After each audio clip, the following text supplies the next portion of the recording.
Nearly 2 centuries of history is about to be demolished in one New Mexico town. The La Sagrada Familia Church started collapsing last summer. After months of trying to save it, church leaders say it's time to rebuild. But first, the final mass at the church in Limitar. News 13's Amanda Goodman was there. She is live in the Newsplex with that.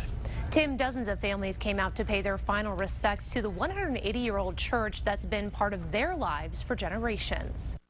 As worshipers filter in for the final mass of this beloved church, the memories come flooding back. A few funerals, a few marriages. I'd come here with my mom. The stories go on and on. Every person you see here has one about the La Sagrada Familia Church in Limitar.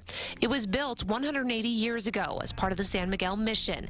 Last summer, its age caught up with it. Part of the sanctuary collapsed and the church was closed. Over the last year, we've been doing lots of different kinds of studies to see if we could save any part of it, which was our hope and desire, but that didn't happen. So church leaders had to make a tough decision. They plan to demolish the church and build a new one in its place. Today, the father gave the final mass here. In the next couple of months, this one will go back to the earth, like all of us, you know. It's very much a funeral kind of that we're doing today. The mass took place outside of the church because it's in such bad shape, it's not safe to go in. The faithful turned out in mass to say their goodbyes, and the mood was bittersweet. It's sad, but on the other hand, it's wonderful because we're going to get a new church. The new church will be built in the same place and look almost exactly the same, with a few modern upgrades such as bathrooms and air conditioning. Church leaders say some of the items from this church will see new life in the next one. The windows will be used in the new church, the vigas,